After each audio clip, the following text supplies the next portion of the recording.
घबराई हुई थी सागर की रिपोर्ट्स जो आनी थी आज। नेहा ने सोते हुए सागर के चेहरे पर नजर डाली। क्या हुआ है सागर को, कितना कमजोर होता चला जा रहा है। फिर वो मुंबई के मुलुंड इलाके में तीसरे फ्लोर पर स्थित अपने फ्लैट की बालकनी में आ खड़ी हुई। यहाँ से उसे सोसाइटी का मेन गेट दिखाई पड़ता है। उसने दूर से ही देख लिया कि रिया अपनी स्कूटी से आ रही है। उसका मन और बुझ गया। ये रिया भी उसे चैन से नहीं जीने दे रही है।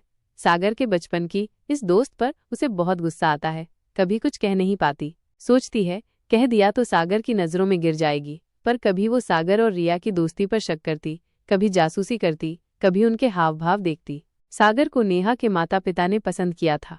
सागर का स्वभाव व्यवहार देखकर नेहा को अपने पर गर्व ही हुआ था। वह सागर के साथ अपने वैवाहिक जीवन में पूरी तरह सुखी और संतुष्ट थी। अब नेहा के माता पिता नहीं रहे थे, बहन भाई कोई था नहीं। सागर के भी माता पिता का सालों पहले देहांत हो चुका था। एक बड़ा भाई था जो अपने परिवार के साथ अमेरिका में ही बस गया था। विवाह के बाद ही सागर का ट्रांसफर दिल्ली से मुंबई हो गया था और एक दिन यहाँ उसे अचानक एक मॉल में रिया मिल गई थी। सागर जबरदस्ती रिया को साथ घर लेकर आया था। फिर तो दोनों की बातें खत्म ही नहीं हुई थी।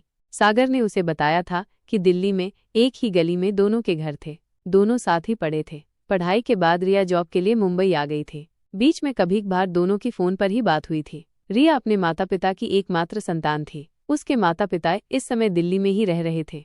अब तो रिया कभी भी उनके घर आ धमकती थी। रिया वैसे नेहा को पसंद आई थी। स्मार्ट, सुंदर, मस्तमौला, खुशमिजाज लड़की थी। यहाँ एक एमएनसी में अच्छे पद पर कार्यरत थी। वो 2 लड़कियों के साथ फ्लैट शेयर कर रहती थी।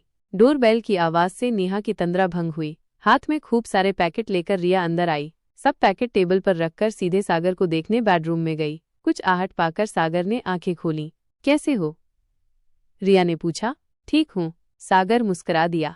कुछ नाश्ता लेती हुई आई हूँ, सब खाते हैं, रिया बोली। नेहा ने कहा, तुम खा लो, मेरा मन नहीं है।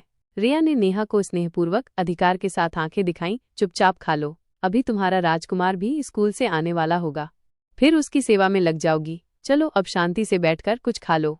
नेहा अब मना नहीं कर पाई। वो सागर के लिए फल काटकर लाई और अपने दोनों के लिए चाय। सागर ने 2 टुकड़े ही खाए थे कि फिर उसके पेट में तेज दर्द उठा। वो पसीने पसीने हो गया। नेहा फिर घबरा गई। रिया ने कहा, रहने दो सागर, तुम कुछ मत खाओ, अब रिपोर्ट्स आ ही जाएंगी, पता चलेगा क्या परेशानी है। लो थोड़ा पानी पियो। रिया ने सागर के मुंह में 2 चम्मच पानी डाला। नेहा के हाथ पांव फूल रहे थे। रिया ने कहा, अब तुम लोगों का डॉक्टर के पास जाने का टाइम हो रहा है, मैं यहीं रुकती हूँ। यश स्कूल से आएगा तो मैं उसे देख लूंगी। नेहा ने उसकी तरफ कृतज्ञता भरी नजरों से देखा तो रिया हंस पड़ी। ज्यादा मत सोचो, तैयार हो जाओ, कभी मेरी तबीयत खराब होगी ना तो इतनी सेवा करवाऊंगी